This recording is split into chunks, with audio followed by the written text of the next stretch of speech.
E para abrir esse papo com a gente está aqui com o Irá. Ele é documentarista, diretor de fotografia, já trabalhou em clipes de nomes como Marina Sena, Pablo Vittar, Mestrinho, além de grandes trabalhos também para publicidade e ficção.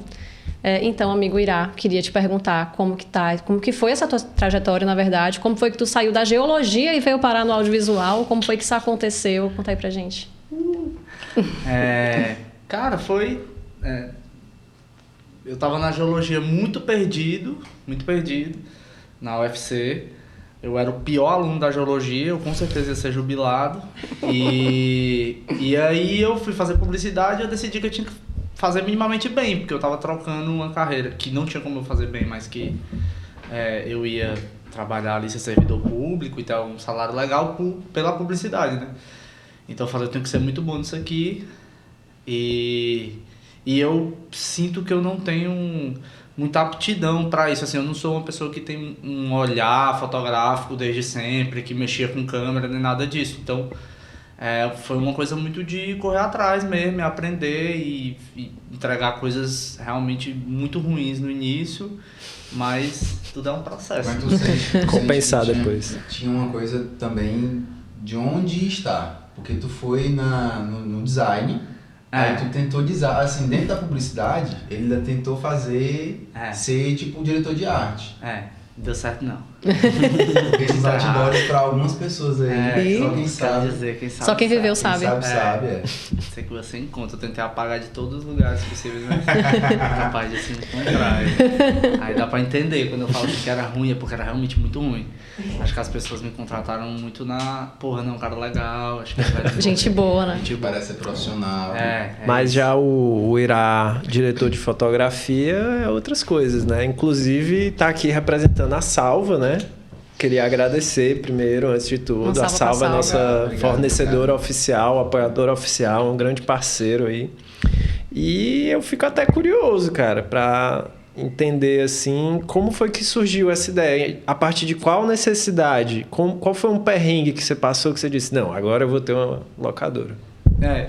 Na real, a Salva, a ideia de se ter uma locadora é algo que eu acho que a maioria das pessoas que tá no audiovisual já ventilou em algum momento de ter, né?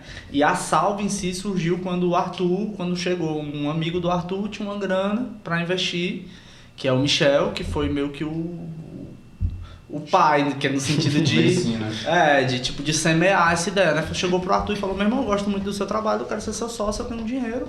E o Arthur, mas e o quê? Porque eu faço, não sei não, te vira aí, inventa aí alguma coisa. Aí o Arthur me ligou, e já com essa ideia de que estava pensando em abrir uma locadora, e a gente meio que no início construiu isso junto, né? O Arthur tocou essa locadora sozinho, eu ajudei ele a construir isso, o modelo de negócio e tal da Salva, e a identidade visual e a marca, mas o Arthur tocou essa marca sozinho por um ano e fez o negócio acontecer, e aí eu entrei depois que o negócio já estava funcionando, na verdade. Então pra mim foi massa, foi só a parte criativa do início, que é a parte mais gostosa de fazer. Tu deu o nome, né? Com ele. Tu deu o nome. Tem isso. Com ele. Ele que deu o nome. Deu o nome literalmente. Literalmente. Mas quem deu o nome que fazia a parada acontecer foi ele. Ele e o Michel que acreditou no começo. Isso ia dar o nome, realmente. Então foi isso, assim. E aí pra mim foi massa porque foi a parte mais chata e mais difícil, eu não precisava fazer. Eu cheguei com um negócio testado, funcionando, e é isso. E eu ajudei ele na parte criativa, na parte de pensar, né? E na parte de justamente entender, eu como um cliente de locadoras, quais eram as dores que eu sentia e o que é que a gente queria resolver. Por que abrir uma locadora? Não é só para ser mais uma concorrente na cidade, né? É para ser outro modelo de negócio. Sim. Né? Pra gente fazer coisas diferentes do que as locadoras já faziam, assim. Total. E a gente colhe frutos disso hoje, né? Hoje mesmo a gente recebeu um feedback muito massa na locadora, tipo assim, de alguém que tá rodando um projeto no Brasil todo e tá, sei lá, precisando lidar com locadora em 3, 4 cidades no Brasil e falou, meu irmão, eu só queria que toda cidade que eu fosse tivesse uma Salva. Sentiu abraçado, né? Porque tipo, eu queria que toda cidade que eu fosse, aí pediu até me manda a lista de equipamentos que vocês montaram, como é que vocês trabalham e tal, porque eu quero mandar a lista de vocês para as outras locadoras e tudo. Eu vou dar um disclaimer aqui, que é tipo assim, a gente te chamou para falar de audiovisual e é parceiro, esse episódio aqui já é um grande momento de confraternização, de celebração pela primeira temporada do Rockcast, E aí eu vou voltar para falar um pouquinho mais de publicidade. De publicidade não, perdão, de direção de fotografia. Antes da gente entrar no rolê da salva. Queria pedir essa licença para vocês dois. E o Irá não precisa, né? Mas enfim. E aí, pra gente falar sobre o que tu já fez como diretor de fotografia. Porque eu tava aqui na minha pauta, até eu tava lembrando. Que a gente tinha conversado proposto da gente conversar sobre as coisas que você já produziu.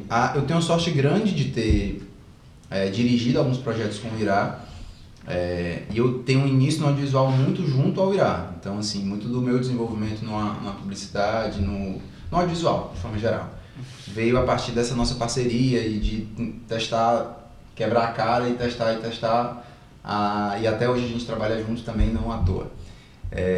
Teve algum dos, assim, lembrando dos desafios que a gente viveu junto, mas do que você também sozinho, teve algum dos clipes ou das ficções ou das publicidades, teve um momento ali que tu acha que rolou aquela mudança de olhar, tipo assim, de tu olhar e falar, meu irmão, nesse dia aqui, pra esse trabalho, pra esse filme, o jogo deu uma virada? Teve porque, assim, eu tenho muita vontade hoje ainda de fotografar um longa, ficção, uma parada assim, né? Não tive essa oportunidade ainda e quero fazer. Eu acho que quando isso rolar vai ser outra virada.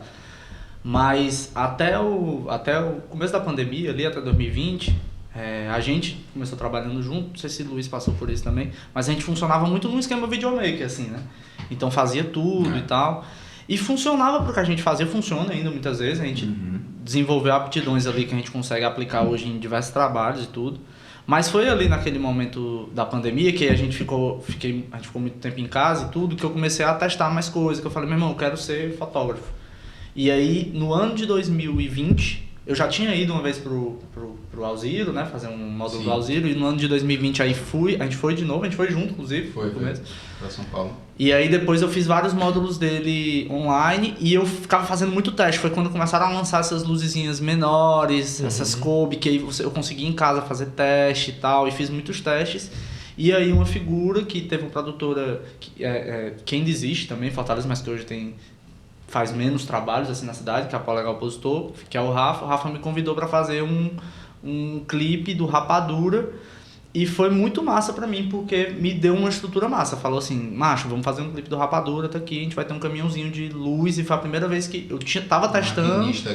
Gafa e tudo, foi a primeira vez que eu pude gerir uma equipe assim, né?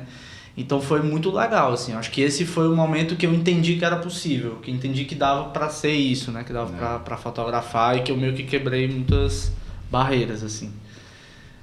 Mas aí depois tiveram outros projetos que foi onde as coisas foram amadurecendo, né? Teve o da Pablo e tal, que a gente também tava junto nesse, e teve o da Marina Sena, que eu acho que foi, embora tenha sido... Marina Sena também tinha caminhão. Também tinha caminhão, tinha sido muita correria, né? Foi uma doideira, assim, que inclusive, acho que pro próprio time da Marina Sena a gente tinha uma estrutura que eles não esperavam, né? Esperavam que fosse uma coisa bem mais simples. Mas acho que foi, embora tenha sido muita loucura, foi também um momento de fazer uma fotografia que eu acho um pouco mais autoral, um pouco mais cearense, assim, uma luz que não é aquela, é uma luz contrastada, mas num lugar diferente, uma luz dura, né, e tal. Então também eu gosto muito daquilo ali, assim, né, da fotografia. E é muito doido porque pensando que a gente viu o Pablo do jeito que foi, e Pablo precisava que tudo fosse muito amarrado, né? A Marina não deu tanta possibilidade de fazer um negócio mais... jogou no nosso peito e mata e faz o gol. Então a gente tinha que saber driblar ali pra fazer aquilo ali acontecer. E aí teve ainda essa opção de rodar com luz natural, né? Com auxílio de luz natural. Espelho e blind, não sei o que. E tinha muita gente, né, no set, então era uma certa obrigação a gente ter que trabalhar, porque não dava tempo você colocar uma bandeira, uma luz difusora muito grande, então a gente tinha que entregar takes muito rápidos, porque eu acho que o que ficou legal de Marina foi a variedade e a diversidade de planos, né? Trazendo ali o realismo do que é a Sabiaguaba. Quem é daqui de Fortaleza vai entender. Foi um projeto muito bonito. Amigo, eu queria te perguntar, tu falou sobre, nesse teu começo aí, de experimentar coisas, de testar equipamentos, etc. E a gente te conhecendo, a gente sabe que tu é bem obcecado por pesquisar coisas. E quando tu começou a pesquisar sobre equipamentos, tu ficou obcecado e ainda é. Espero que seja até o fim da vida, porque você é muito bom nisso. Mas eu queria te fazer uma pergunta, que é uma pergunta junto de outra. Assim, como é que tu pega essa tua obsessão de pesquisa? Desculpa a palavra de obsessão, mas é um pouco sobre isso. Como que tu pega isso? Isso foi um gatilho para ti dentro da Salva? Ou isso meio que veio junto? E uma outra pergunta como que tu vê essa coisa dessa experimentação criativa a partir dessa busca de equipamento? E como que também é o papel... 3 perguntas agora, né? Desculpa. Mas você vai conseguir. Como que a locadora abre essa possibilidade para as pessoas que estão no mercado do audiovisual poderem fazer essa experimentação a partir de todos os equipamentos que vocês têm disponíveis e que você pode ir ali alugar, usar, devolver e testar outro de novo, enfim, como que tu vê isso dentro do mercado?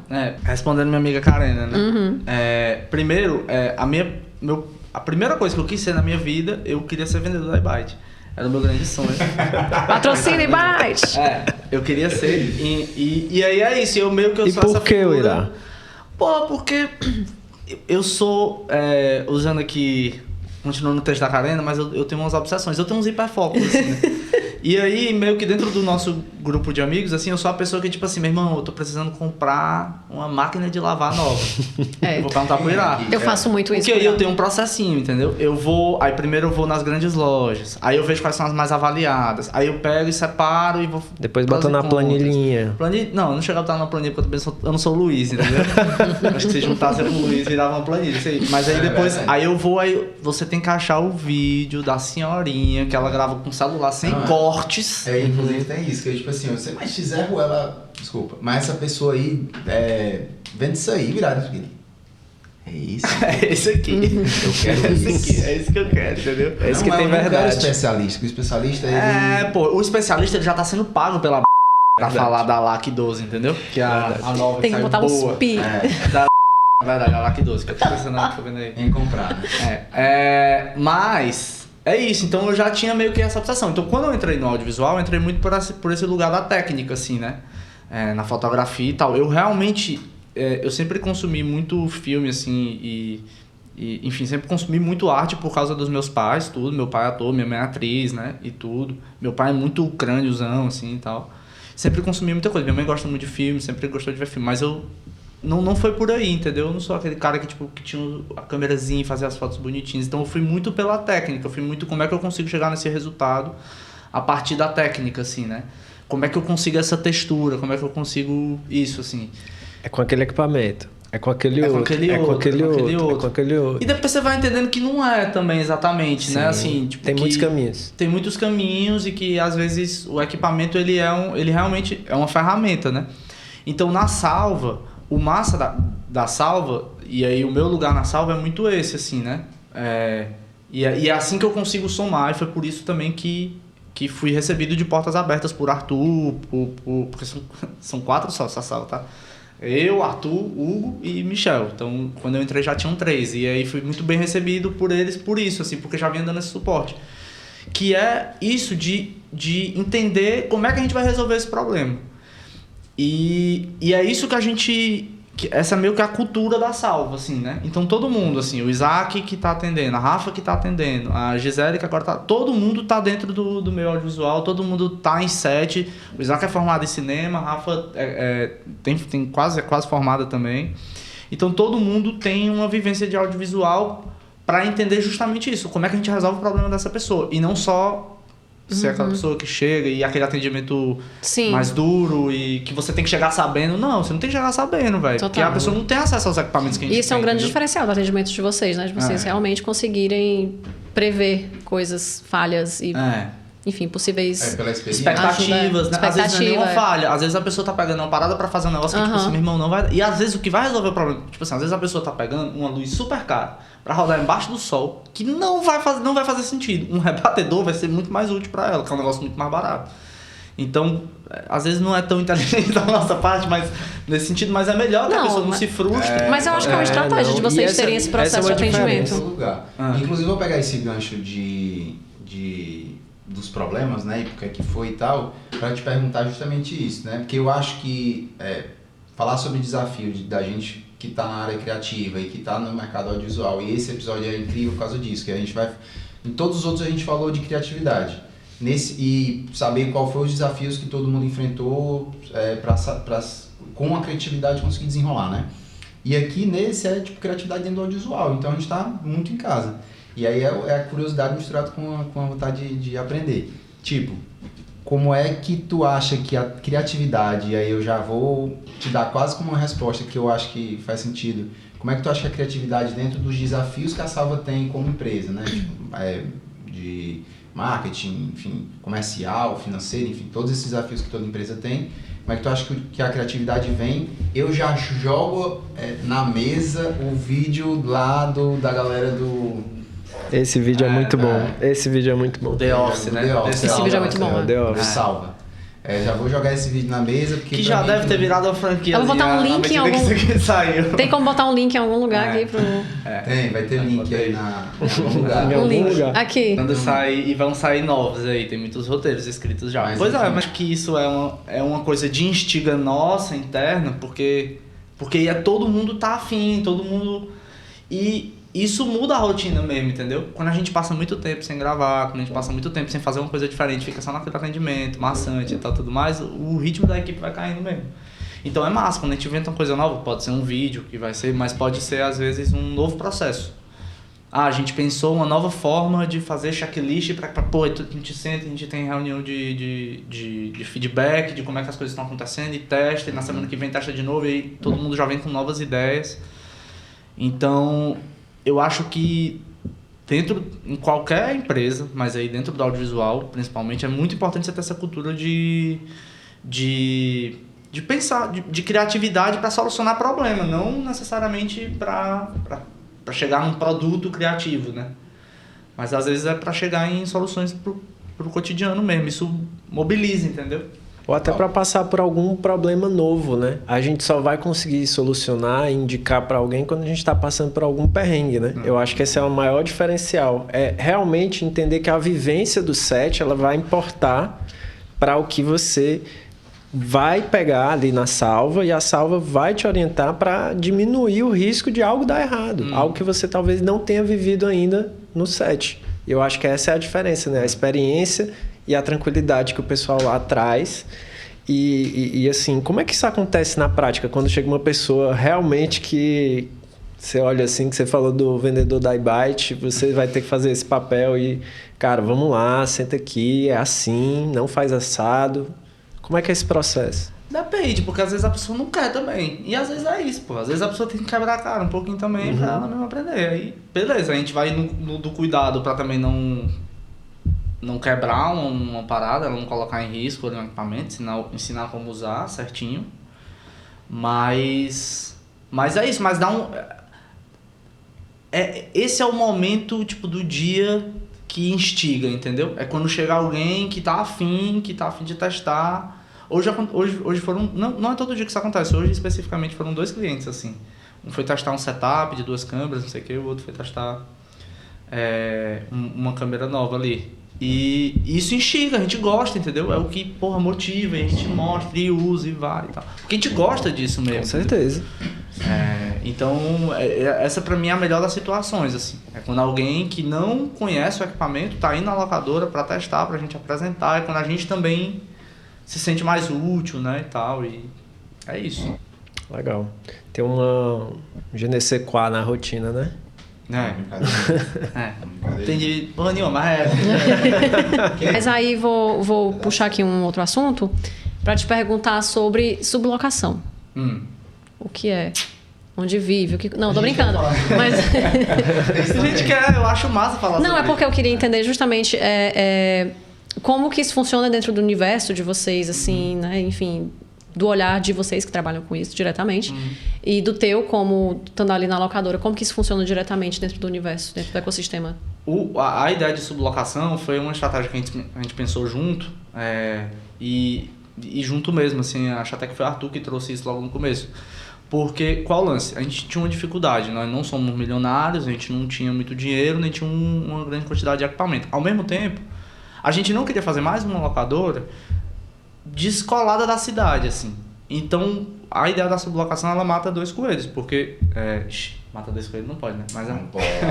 Mata 3, não sei se seja ela resolve dois problemas. A ideia da sublocação resolve dois problemas, que é, a gente cria um vínculo, então, se a salva cresce, crescem também as pessoas que estão perto da gente, e isso gera uma economia interna, assim, isso é uma coisa muito positiva. Com a rua a gente tem isso, por exemplo, a rua tem seus equipamentos lá, quando a rua está com uma demanda muito alta ou quando a rua está com uma demanda muito baixa que acaba sobrando algum recurso aqui e ali, mas normalmente as coisas elas têm E tem sempre uma planilhazinha das próximas coisas a comprar. E sempre uma planilhazinha das próximas coisas, é isso. Então é uma forma da gente também fomentar as pequenas e médias produtoras que querem comprar seus equipamentos e tal, que querem ter um vínculo com a gente e que estão com medo de comprar porque não sabem se faz sentido pro tipo de projeto que ela pega ter aquele equipamento sempre, sabe? Então foi muito nesse sentido. E tem funcionado muito bem, assim, com a galera que a gente tem perto. A gente tá entendendo esse modelo de negócio também, são 2 anos, né, que vem funcionando. A gente vai entendendo o que é que faz sentido ter como sublocação, o que é que não faz.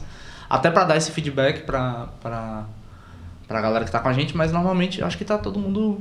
Tá funcionando bem, assim, pra todo mundo, sabe? Uhum. Eu vou até aproveitar aí o lance de trabalhar com a rua para falar sobre os projetos que a gente fez junto, né?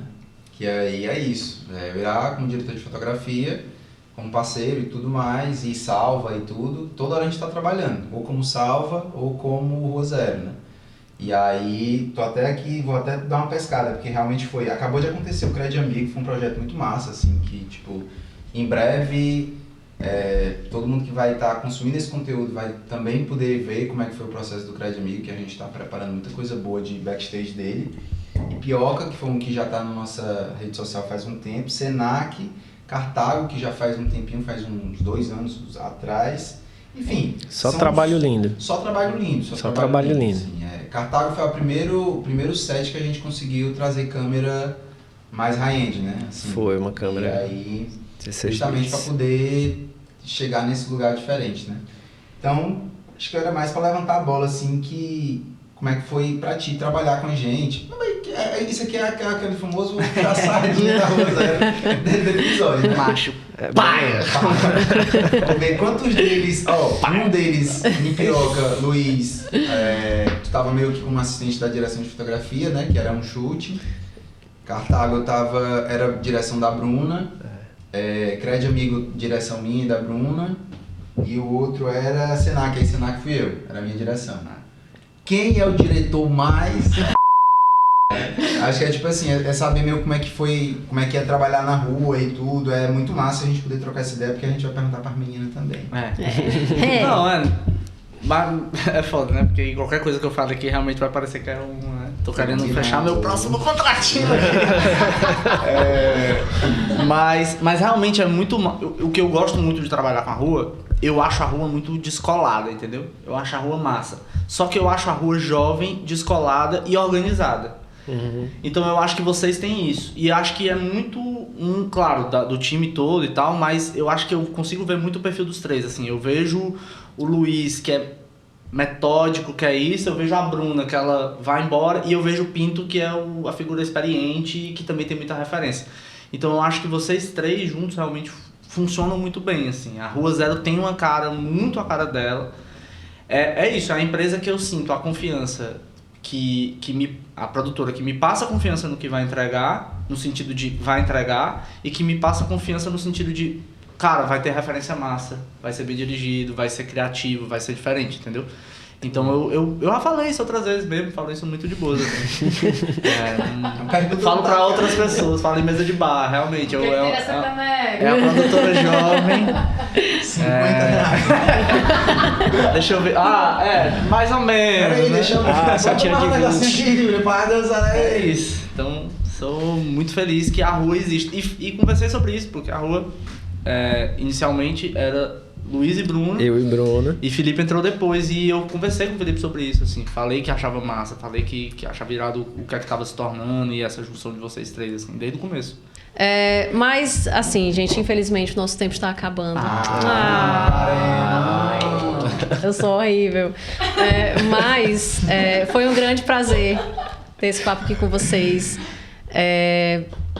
Vocês são realmente, assim, meus amigos e agora parceiros de projeto. Então, agradecer a você por compartilhar um pouco da sua trajetória, da sua experiência, de tudo que você viveu aqui com a gente. E aí eu queria encerrar fazendo uma última pergunta. A gente já falou um pouco sobre isso, então vai ser uma pergunta que já foi falada, mas eu queria que tu fizesse aquela falinha curtinha que é pra gente usar naquele postzinho que dá uma aspa.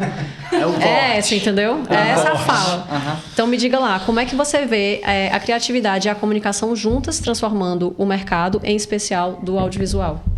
Massa. Eu acho que processos criativos são extremamente importantes para empresas, de uma maneira geral, porque criatividade não necessariamente é sobre um produto final, um filme ou uma arte, enfim.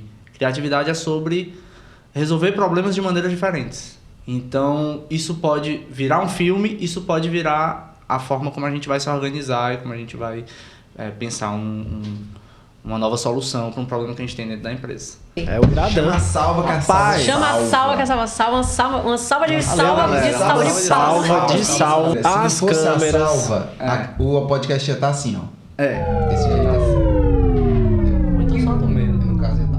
Agora a gente abre esse bloco para falar de um setor dentro do audiovisual que é mega complexo e mega interessante, que é o setor de arte. A gente está aqui com essas duas figuras maravilhosas, entregando looks, entregando beleza.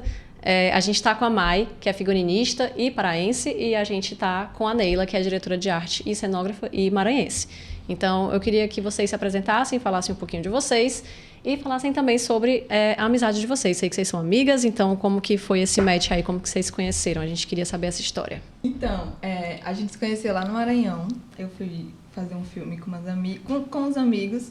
E a Mai era figurinista. Nesse projeto, eu não estava na equipe de arte, eu fazia continuidade. Foi assim, a primeira vez que isso aconteceu. E foi incrível, porque, enfim, depois eu conto. Mas ela era diretora e veio daqui de Fortaleza com toda uma equipe grande que, enfim, veio equipamento e tudo.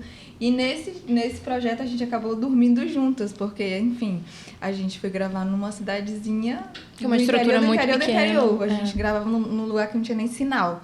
E aí a casa era bem pequena assim, mas a gente teve que dar um jeito. Então foi quase um mês, né? A gente ficou um mês dormindo Dividindo na mesma quarto. cama, com um pouco de intimidade, né? Porque a gente era uma equipe de trabalho. Então, a gente meio que ficou amiga poça, assim. E a gente dividiu o banheiro, dividia a cama, mas era uma cama king.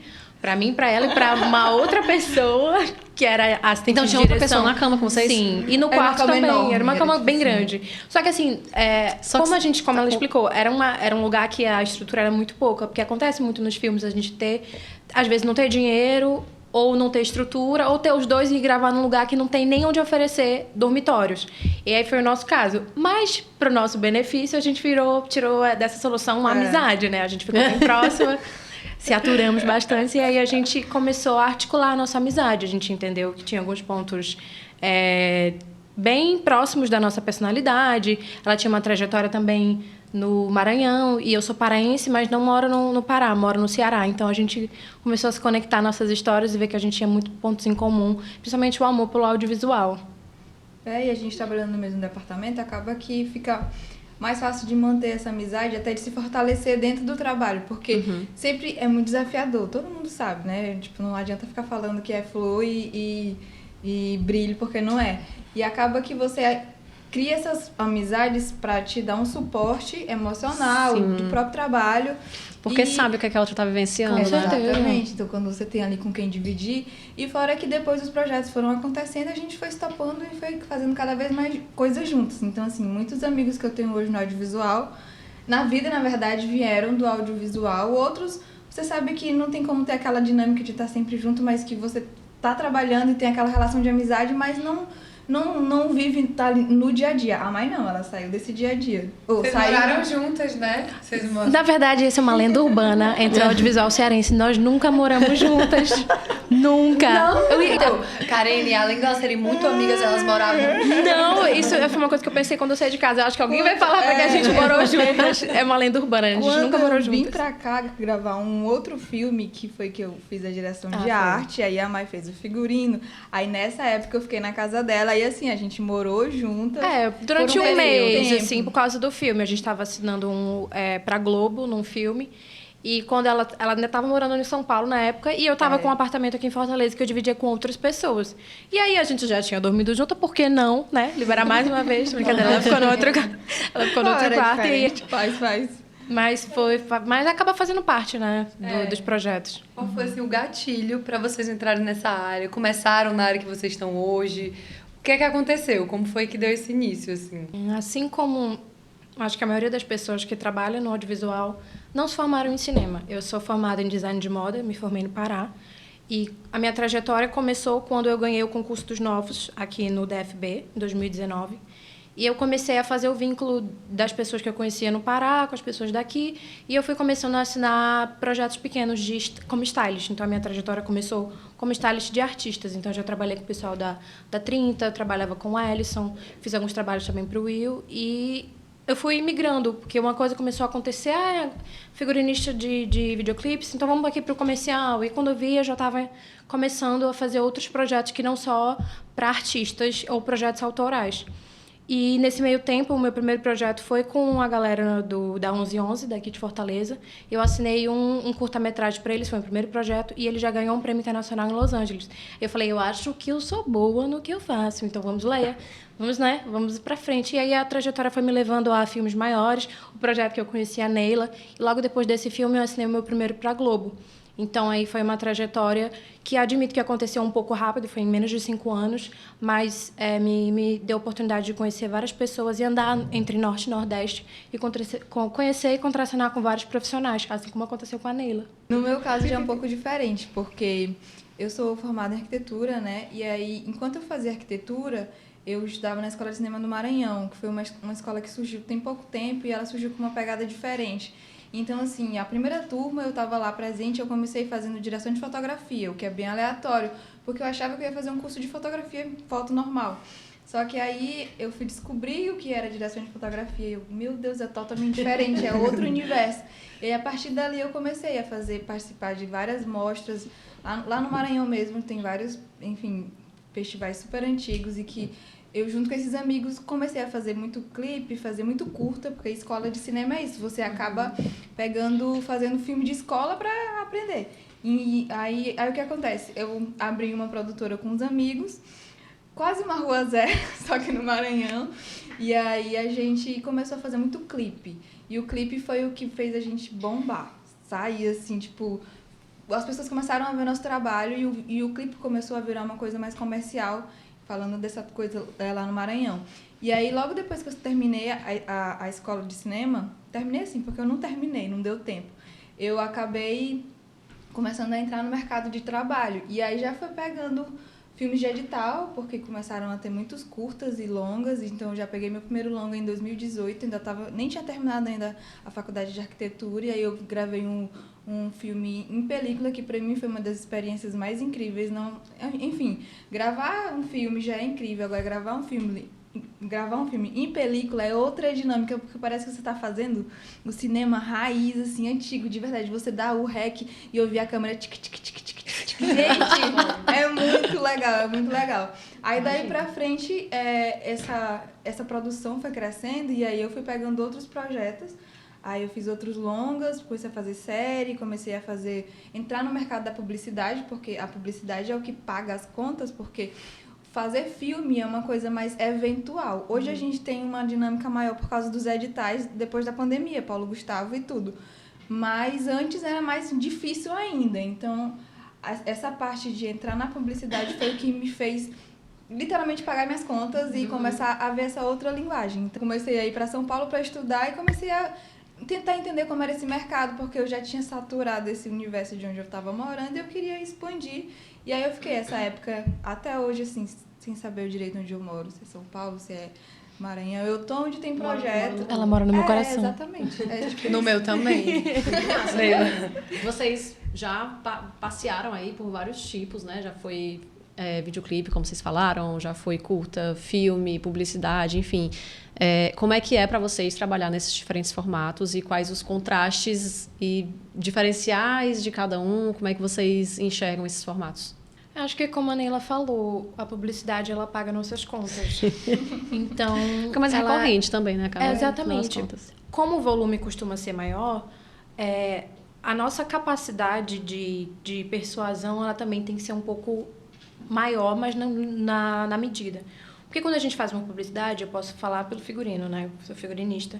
A gente está vendendo um produto de algo que está representando um propósito. Então, por exemplo, eu quero vender, eu quero captar cliente. Então, no caso, às vezes não, quase sempre, não tem a ver com a beleza de algo, e sim com algo relacionado à venda ou àquele produto que quer chegar naquele público. Enquanto profissionais que trabalham com criatividade, na publicidade você tem que ler um brief, você tem que fazer aquilo de acordo. No cinema, não. Aquela pessoa te contrata e ela não paga barato. Então, ela vai sugar tudo de você. Ela quer toda a sua expertise. Ela quer o que você acha desse personagem, o que você pode fazer nessa cena. Você acha que tem que ter uma peça extra? Eles tiram muito de você porque eles investem muito em você. Muito no seu tempo. Então, eu acho que essa é a principal diferença da publicidade. Perfeito. Eu vejo, assim, que a principal diferença entre... Porque, assim, vamos lá, o audiovisual tem publicidade, o cinema, eu vejo como se fosse tudo isso, essa complexidade. O que eu percebo, a maior diferença que eu vejo num produto cinema e audiovisual, e aí eu englobo publicidade, TV e tudo isso que tem a ver talvez nesse mercado mais rápido, é justamente o tempo. Na publicidade, não existe tempo. O tempo foi ontem. Então, a gente precisa realmente entregar e geralmente a gente tem que vender esse produto. No cinema, não. Independente se eu estou falando de curta, de série ou de filme, a gente precisa de tempo, a gente precisa de uma pré. Então, por que eu gosto de fazer mais filme? Porque eu tenho um tempo de pré grande, eu tenho no mínimo um mês de pré. Com um mês de pré, eu consigo pensar em tudo. Eu consigo sentar com o diretor, quando a gente lê o roteiro, e a primeira coisa que eu pergunto sempre é qual que é a atmosfera desse lugar, desse personagem, dessa coisa. Então, é daí que eu vou conseguir... Existe toda, você cria um universo inteiro, né? Exatamente. E aí eu vou saber quem é cada personagem. Não é... Aí, assim, como a Mé falou, não é pra ser bonito, é pra alguém se identificar com aquilo. Eu gosto muito de trabalhar com os dois públicos. Me contratem. A Mai ama, a gente já tava só comentando. Mas eu acho que é isso. Essa é a diferença que eu sinto que me faz... mergulhar mais em um projeto do que em outro, sabe? Saber qual é a diferença do que eu posso entregar aqui do que eu sei que não vai dar, sabe? Pra fazer. Entendi, muito bom, muito bom. Imagino que o processo de pesquisa deve ser extenso e esse processo de pré também, né? Deve ser muito, muito cansativo. Mas também muito... como é a palavra? Reconfortante? Não é reconfortante. Recompensador. Perfeito. Já existe. Não, acho que não. Acho que é recompensador. Mas o que é que, dentro da área, o que é que mais estimula vocês? Eu não digo questão de nicho, se é ficção, se é... Assim, se você fosse pegar direção de arte, figurino, o que é que mais estimula vocês, assim, dentro da área de vocês? Primeiro, eu queria contextualizar sobre o figurino de filmes no Brasil. Fazer filme é muito caro. E como a Neila falou, a equipe de arte, né, figurino, caracterização, direção de arte, sofre muito com baixos orçamentos. Porque não tem dinheiro? Não, porque essas são áreas muito caras. Fazer um filme é muito caro. Então, no Brasil, às vezes as pessoas não têm a noção de que se você pega um filme de 3 milhões, ele é baixo orçamento ainda. Então, quando surge uma oportunidade de fazer um figurino que seja de uma ficção ou de uma realidade fantástica, realidade aumentada, que você pode brincar um pouco entre a linha temporal das coisas, isso me interfere mais no meu processo criativo. Isso me salta mais os olhos. Mas pra mim, o mais incrível quando eu tô trabalhando com arte é olhar aquele universo pronto, assim, tipo, caramba, aquilo que eu imaginei lá na primeira leitura do roteiro, que o diretor me falou, tá aqui na minha frente. E não só na minha frente, ali no monitor, mas quando eu vejo o filme sendo montado ou pronto, eu fico, meu Deus, a gente conseguiu. Isso pra mim é incrível, porque é um universo, é como se eu tivesse criado uma coisa que não existe. Porque é como não, a gente realmente cria uma coisa que não existe e cria com várias pessoas. Então, coordenar essa galera toda, porque, vamos lá, eu coordeno o departamento de arte. Tem a Mai, tem o figurinista, tem o cabeleireiro, tem o produtor de objetos, tem o cenógrafo, tem contra-regra, e o que eu falo sempre, que é mais difícil, nesse nosso ambiente, todo mundo é um pouco artista, ou muito artista, e todo mundo tem um ego muito grande. Quando dá certo, graças a Deus tem dado certo, é muito bom, sabe? É uma sensação muito satisfatória. Tipo, caramba, quando eu olho que tá iluminado, o ator tá entregando, a direção tá fazendo a coisa certa, cara, tipo, é uma sensação Muito boa, é muito boa, porque assim, eu vim de um lugar que eu nunca imaginei que eu poderia estar trabalhando, nunca passou na minha cabeça que eu poderia trabalhar com cinema. Eu cresci numa agrovila, gente, não tinha energia elétrica. Mas eu acho que esse sentimento que tu tem no final, que tu olha e tu fala, meu Deus, eu criei um negócio que não existe, como tu fala, tava na minha cabeça e eu consegui botar aqui no papel. Eu acho que quando tu pega esse sentimento e vê aquilo tudo acontecendo e se sente realizada, talvez realmente... Aí é assim, poxa... Talvez você está certa, fazendo a É. coisa certa, você tá no lugar Acho que certo. tô no lugar certo. É isso, pra mim Eu foi acho essa que é sensação. Amigas, e puxando um pouquinho aqui pros momentos que vocês já trabalharam com a Rua Zero, que foram diversos, aí a Bruna até pode falar mais depois, mas eu queria que vocês contassem um pouco dos desafios mais recentes, e que a Bruna passou no meu ponto, que são desafios interessantes da gente trazer aqui, né?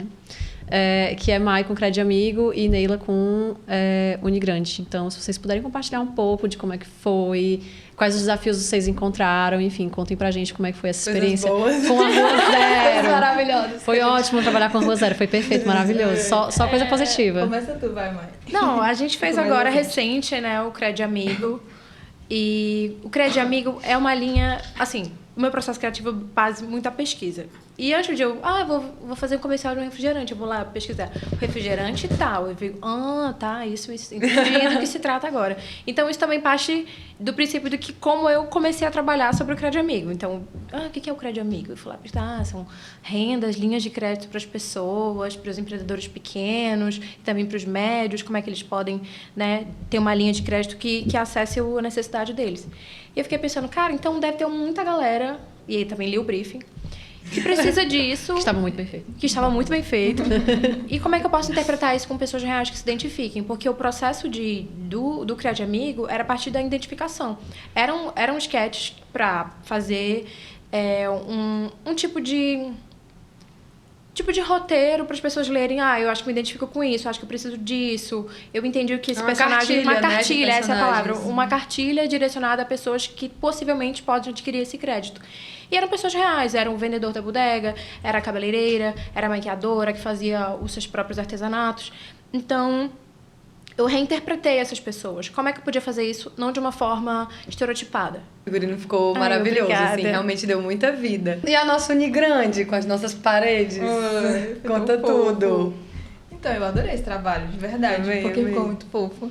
Assim, eu gosto muito de criar esses... É exatamente como tu falou, tu olhar o cenário dentro de um estúdio e falar, meu Deus, a gente fez no estúdio. Porque, assim, é onde eu posso botar tudo do zero, né? E construir uma coisa que seja visualmente agradável. Ali no nosso era mais uma coisa representativa, a gente tinha uma coisa mais lúdica.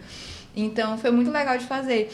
E a gente eram 6, né? Se eu não me engano, acho que eram 6 ou eram 5 cenários. Eram 6 cenários na mesma... Não era nenhuma diária inteira. Que loucura, não era nenhuma diária. Mas foi uma solução que tu trouxe de... Cara, eu acho que eu consigo fazer mini caixinhas cênicas. Como eu vim da arquitetura, eu consegui ter um leque de materiais maiores e achar soluções mais práticas e rápidas. E como eu também vim da direção de fotografia, eu consigo trucar sempre pensando no plano ali.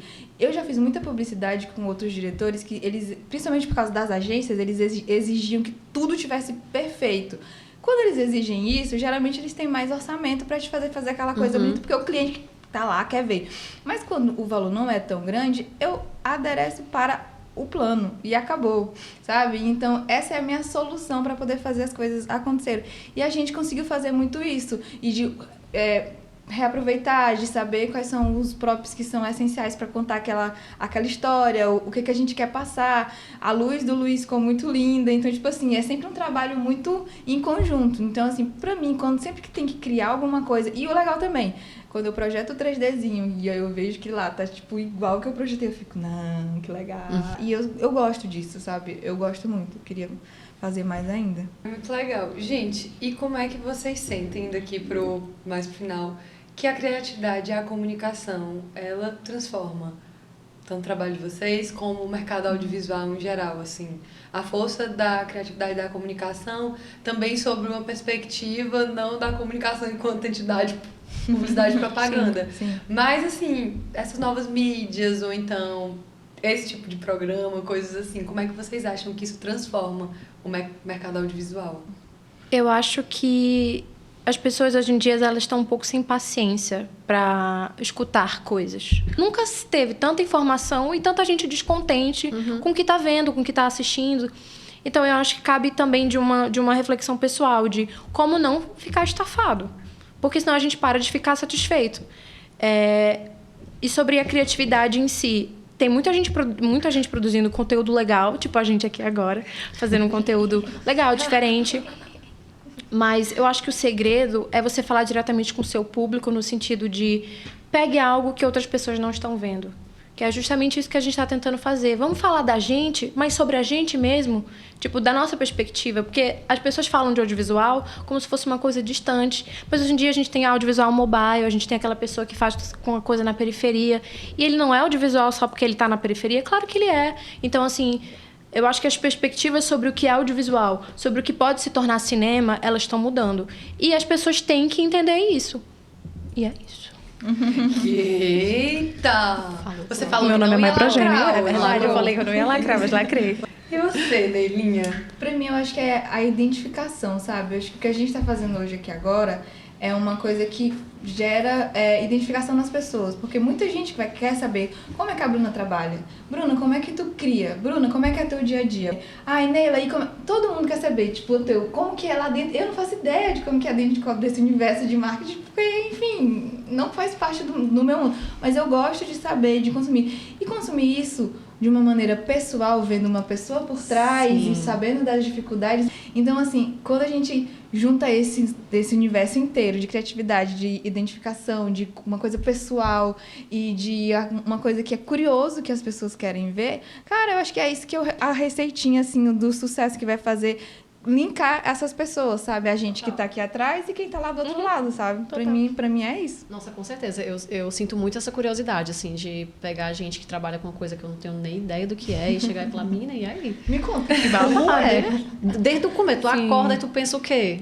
Como é que... Isso é muito interessante, assim. E tá sendo muito massa construir isso com os meninos, porque eu tô tendo essa oportunidade de realmente poder falar com vocês que são num setor, dentro de um mercado que eu não trabalho, e eu chegar e entender, tipo, todo esse teu processo de direção de arte, o teu processo de criar junto com os atores e tal, isso é muito potente, assim, isso é muito massa.